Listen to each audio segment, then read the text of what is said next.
शशिकला की ताजपोशी पर इतना सन्नाटा क्यों है भाई?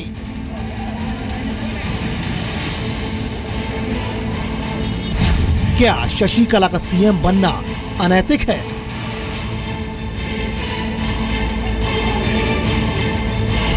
क्या शशिकला का सीएम बनना लोकतंत्र का मजाक है?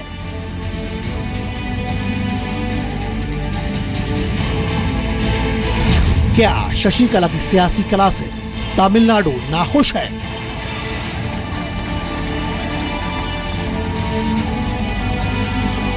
क्या शशिकला के सीएम बनने से कार्यकर्ता खुश नहीं है?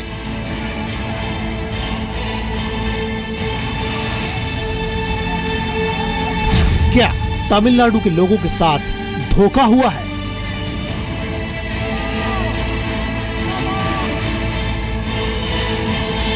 पद के करीब पहुंचकर भी कितनी दूर शशिकला?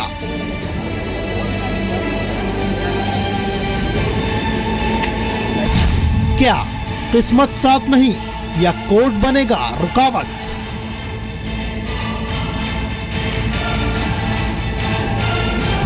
शशिकला की ताजपोशी पर सस्पेंस क्यों है?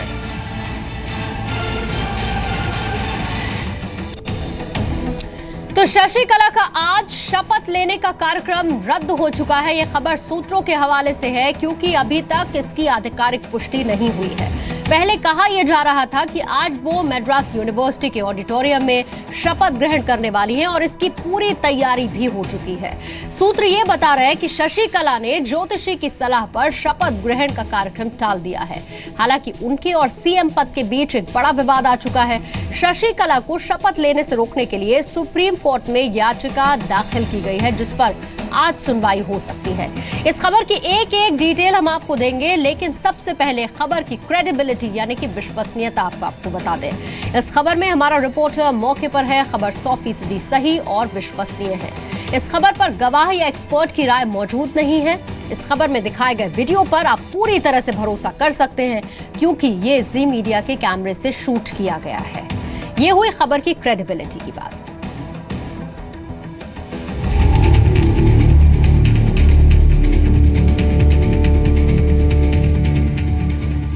शशिकला बेदाग कभी नहीं थी।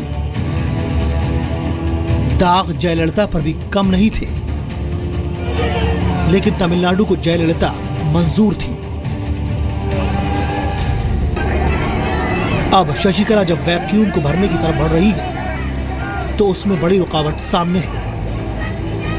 सूत्रों से मिली खबर के मुताबिक शशिकला शपथ लेना टाल सकती है।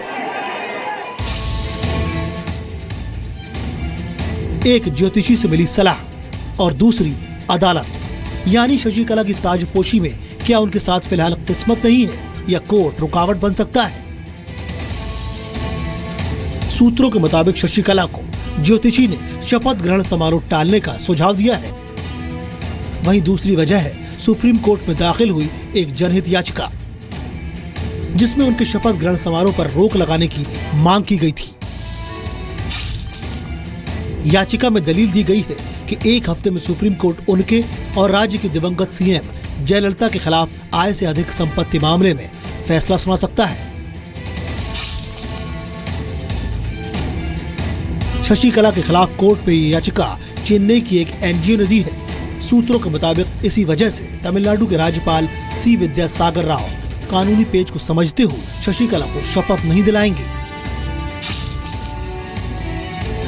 सुप्रीम कोर्ट ने इससे पहले सरकार को एक हफ्ते के लिए इंतजार करने को कहा था। वहीं तमिलनाडु के सीएम पनीर सेल्वम शशिकला के लिए रविवार को इस्तीफा दे चुके हैं। शशिकला को रविवार को इस सर्वसम्मति से एआईएडीएमके के विधायक दल का नेता चुन लिया गया था, लेकिन अब शशिकला के शपथ ग्रहण पर सस्पेंस बना हुआ है और वो राजनीति में सीधे तौर पर सक्रिय भी नहीं थी। इसलिए चुनाव जीतना भी उनके लिए एक चुनौती है। आने वाले 6 महीनों में उन्हें किसी विधानसभा सीट से चुनाव जीतना होगा। कि शशिकला के शपथ ग्रहण का समारोह आज ही अभी कुछ घंटों में होने जा रहा है। हालांकि उसके पक्ष में और उसके विरोध में दोनों तरफ से बहुत सारी शोर हो रहा है, यहाँ तक कि याचिका तक किसी ने सुप्रीम कोर्ट में दाखिल की है। मगर देखिए, इसमें एक संवैधानिक चीज़ ये है कि अगर विधायक सब आपके साथ हैं और बहुमत है विधायक का, तो उसमें कोई दिक्कत नहीं होनी चाहिए उनकी शपथ ग्रहण की समारोह में, और वो मुख्यमंत्री मानी जा सकती। शशिकला को पार्टी का समर्थन तो मिल गया, लेकिन उन्हें अभी भी तमिलनाडु की जनता का समर्थन और प्यार हासिल नहीं होगा। इन सब के बीच जयललिता की भतीजी दीपा जयकुमार पर भी सबकी नजरें रहेंगी, क्योंकि तमिलनाडु की राजनीति पर नजर रखने वाले ये कह रहे हैं कि दीपा जयकुमार शशिकला के लिए चुनौती बन सकती है। दीपा जयकुमार ने ये आरोप लगाए थे कि जयललिता के अंतिम संस्कार में उन्हें शामिल नहीं होने दिया गया था। चेन्नई से निश्चिता वीरेंद्र के साथ ब्यूरो रिपोर्ट, जी मीडिया। पिछले 2 महीनों में शशिकला नटराजन डीएमके में वो जगह हासिल कर चुकी हैं जिसका अंदाजा जयललिता के अंतिम संस्कार के बाद से लगाया जा रहा था। लेकिन शशिकला को लेकर तमिलनाडु के लोगों में कोई खुशी नहीं। बिना जनाधार वाली शशिकला को इस तरह से जयललिता की पार्टी का बॉस बना जाना कई तरह के सवाल भी उठाता है।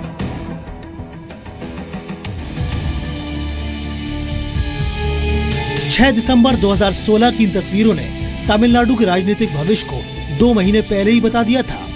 जयललिता के निधन के ठीक 2 महीने बाद उनकी सबसे करीबी शशिकला नटराजन तमिलनाडु की मुख्यमंत्री बनने से कुछ कदम दूर है। शशिकला करीब 35 सालों तक जयललिता के साथ रही और उनके निधन के बाद अब उनकी राजनीतिक विरासत संभालने को तैयार है। What Amma did. So everything will be according to Amma's guidance, and Amma will be a guiding spirit and she will guide it, and Chinnamma will lead the country in a very same way, a typical way what Amma did. One party, sir. Happy, very happy, very happy, very happy.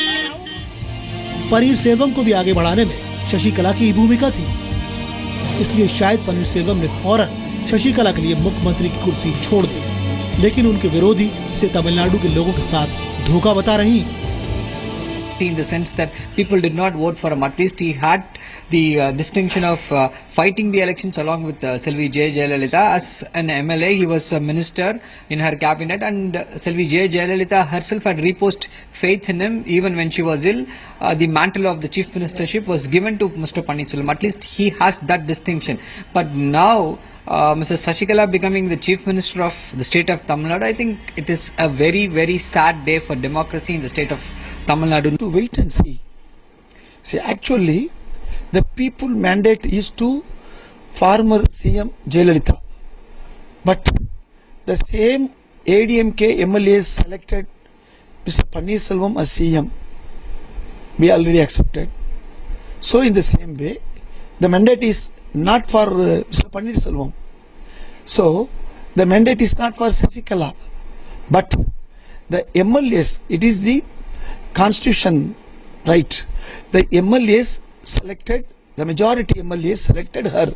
So it is their choice, their selection. The rise and falls of the Tamil Nadu public or Tamil Nadu government is due to this selection. Anything may happen. वैसे सवाल तो इस press conference पर भी खड़े होते हैं। Richard bell वो डॉक्टर हैं जिन्होंने जयललिता का इलाज किया था। जयललिता की मौत के 2 महीने बाद अचानक वो मीडिया के सामने आए और दुनिया को ये बताया कि जयललिता की मौत की वजह क्या थी। We have a lady of more mature years with chronic diseases, hypertension and diabetes that make you vulnerable to these things, and with recovering sepsis, and who'd had an infection on her heart. So unfortunately, a sudden heart attack or stroke or some other event like this can, and tragically did in this case, happen. As I said in my statement, absolutely everything that could have been done in any hospital in the world was done.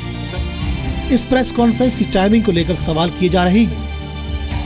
Madam Shashikala Natarajan have no quality at all to be Chief Minister of Tamil Nadu. So it is purely an emergency situation at Tamil Nadu because she has not done anything to the party. She has not worked for the party.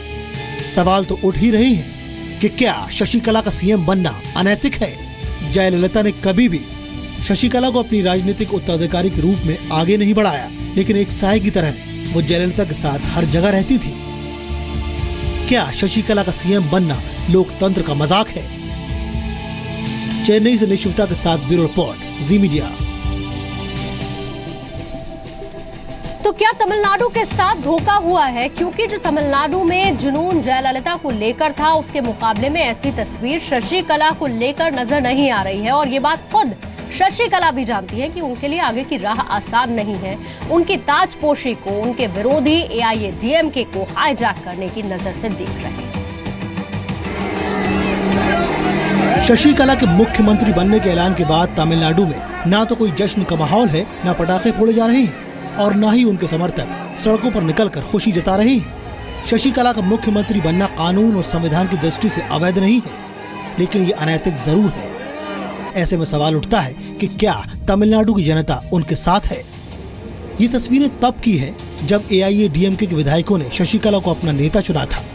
इन तस्वीरों में आप देख सकते हैं कि शशिकला एक victory sign दिखा रही है। शशिकला ने आज तक कोई चुनाव नहीं जीता है, लेकिन वो यहाँ एक ऐसी बॉडी लैंग्वेज दिखा रही है जैसे उन्होंने बहुत बड़ी चुनावी जीत हासिल की हो।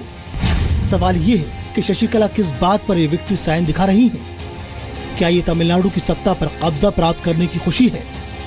आमतौर पर ऐसा विक्ट्री साइन कोई तब दिखाता है जब कोई बड़ा चुनाव जीत जाता है, या जंग जीत जाता है, या कोई और बड़ी कामयाबी हासिल कर लेता है। लेकिन शशिकला के साथ ऐसा कुछ नहीं है, क्योंकि तमिलनाडु के 1,76,00,000 मतदाताओं ने शशिकला को नहीं बल्कि जयललिता को वोट दिया था। तमिलनाडु में करीब 5,78,00,000 मतदाता हैं, लेकिन इनमें से 1,76,00,000 मतदाताओं ने AIADMK को वोट दिया था। पिछले साल मई में जब तमिलनाडु विधानसभा चुनावों के नतीजे आए थे तो AIADMK को जबरदस्त बहुमत मिला था।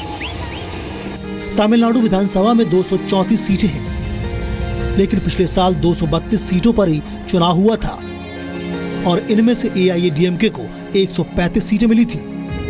पार्टी को यह बहुमत जयललिता की वजह से मिला था। इसलिए सवाल ये है कि शशिकला को भले ही उनके विधायकों ने अपना नेता चुन लिया हो, लेकिन क्या वो तमिलनाडु की जनता के दिल पर राज कर पाएंगी? शशिकला अपनी पार्टी यानी AIADMK की महासचिव पहले ही बन गई थी और अब विधायकों ने उन्हें अपना नेता चुना है। विधायक शशिकला के साथ हैं क्योंकि टिकट बांटने में उनकी भूमिका अहम है। वो पार्टी की प्रमुख है, इसलिए कहा जा सकता है कि मजबूरी में विधायक शशिकला के साथ हैं। AIADMK और DMK द्रविड़ पार्टियां हैं जो कम्युनिस्ट पार्टियों की तर्ज पर बनाई गई थी, यानी ऐसी पार्टियों में पार्टी प्रमुख सरकार के मुखिया से ज्यादा महत्व रखता है और पार्टी कैडर का सरकार में काफी प्रभाव होता है। लेकिन AIADMK के मामले में ये बात थोड़ी अजीब है। शशिकला पहले पार्टी की प्रमुख बनी और अब मुख्यमंत्री पद उनके सामने है, लेकिन उनकी पार्टी का कैडर इससे खुश नहीं दिख रहा है।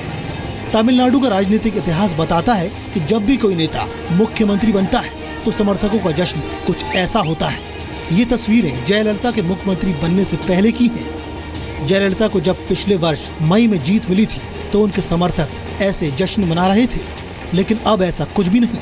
AIADMK के समर्थक शांत हैं। ऐसे में सबके मन में ये सवाल है कि क्या शशिकला के मुख्यमंत्री बनने से AIADMK के समर्थक नाराज हैं? जिंदगी जीने की कला को अंग्रेजी में आर्ट ऑफ लिविंग कहा जाता है, लेकिन जो भी तमिलनाडु में हो रहा है सियासत की भाषा में इसे आर्ट ऑफ ग्रैबिंग यानी छीनने की कला भी कहा जा सकता है।